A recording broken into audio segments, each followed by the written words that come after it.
definitions of non-dual cause-effect relationships. 2. The holographic principle, reality as projection.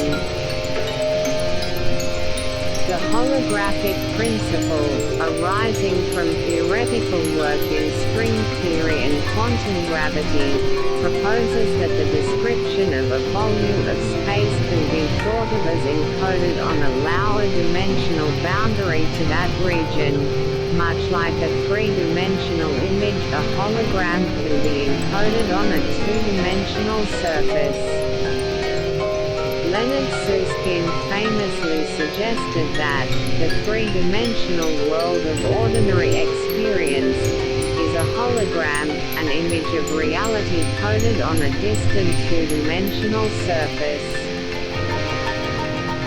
This idea was inspired by black hole thermodynamics, particularly the Bekenstein bound, which conjectures that the maximum entropy, a measure of information content in any region, scales with its surface area, not its volume as one might classically expect. The most concrete realization of this principle is the ADS-CFT correspondence, which posits a duality between a theory of quantum gravity in a higher dimensional anti-de Sitter adds space and a quantum field theory, a conformal field theory, or CFT, existing on its lower dimensional boundary. This suggests that what we perceive as a three-dimensional reality might, at a more fundamental level, be a projection from a two-dimensional informational substrate.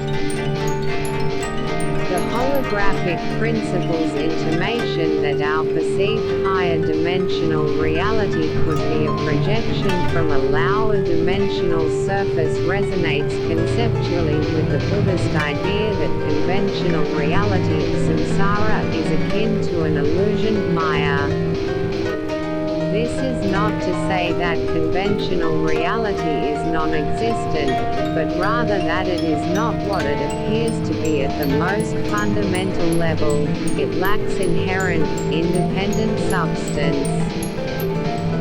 Both the holographic principle and certain Buddhist philosophical views imply a deeper, perhaps less dimensional or more abstract, source reality from which perceived phenomena arise.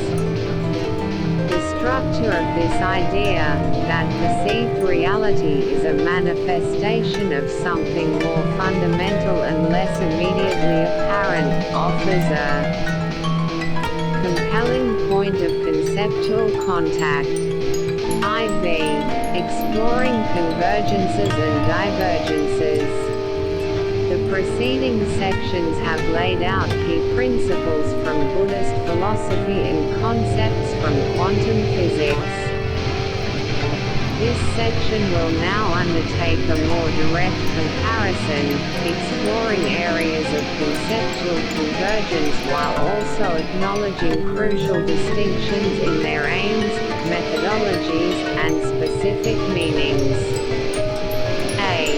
Interconnectedness and holism, shared visions of reality. A striking resonance emerges when comparing Buddhist doctrines of interdependence with quantum mechanical descriptions of reality. Buddhist philosophy, particularly through Pragatya-samutpada, posits a universe where all phenomena are mutually dependent and conditioned, forming an indivisible, dynamic web.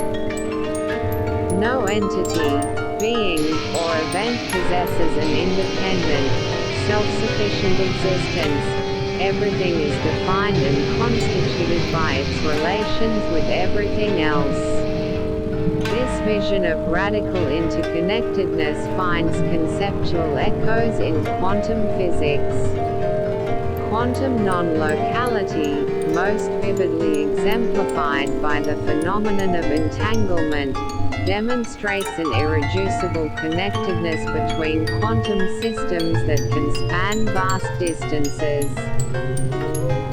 The state of an entangled system as a whole cannot be reduced to, or fully described by, the sum of the states of its individual components. The particles behave as a single, unified entity.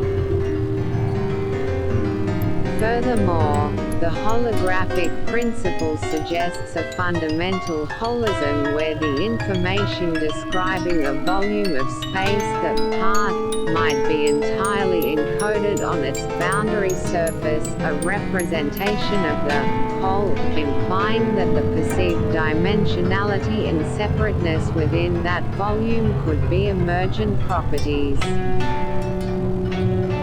Both Buddhist philosophy and these interpretations of quantum phenomena describe a reality that is fundamentally holistic and relational, rather than atomistic and mechanical in the classical sense.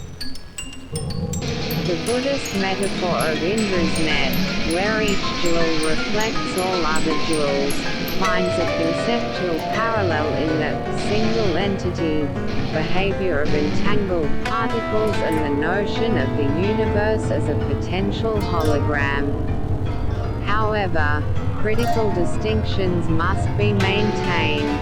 The nature and implications of interconnectedness differ significantly. In Buddhism, interconnectedness carries profound ethical and phenomenological weight, directly relating to the understanding of karma, the cultivation of compassion, and the path to liberation from suffering. Quantum interconnectedness, on the other hand, is described through mathematical formalisms and observed via physical measurements, primarily concerning information, correlations, and the statistical behavior of quantum systems. If reality is indeed fundamentally interconnected, as both systems suggest in their respective ways, then the conventional notion of an isolated, independent observer in physics, or a discrete, inherently existing self, Atman, in Buddhist thought, becomes deeply problematic. This has profound implications for epistemology, how we come to know reality, and ontology, the nature of what is real. Pratitya Samutpada and the doctrine of sunyata systematically deconstruct the idea of an independent, enduring self. Similarly, quantum mechanics, particularly through the measurement problem and the phenomenon of entanglement, reveals that the observer is not always a detached spectator but can be inextricably linked with the observed system. The very act of measurement can influence the state of a quantum system, and entangled particles demonstrate that quantum systems are not truly independent entities until some form of interaction or measurement occurs. This challenges the classical ideal of a purely objective observer uncovering a pre-existing, independent reality, suggesting instead that knowing might be a participatory process.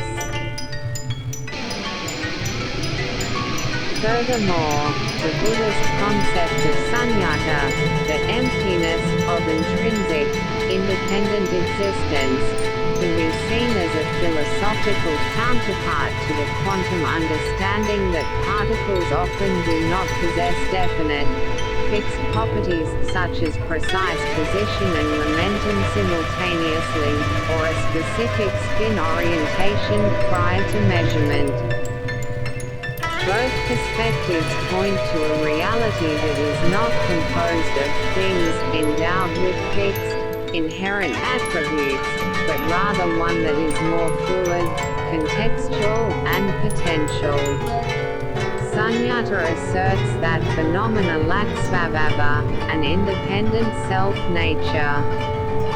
Quantum mechanics describes the properties of particles as often being probabilistic.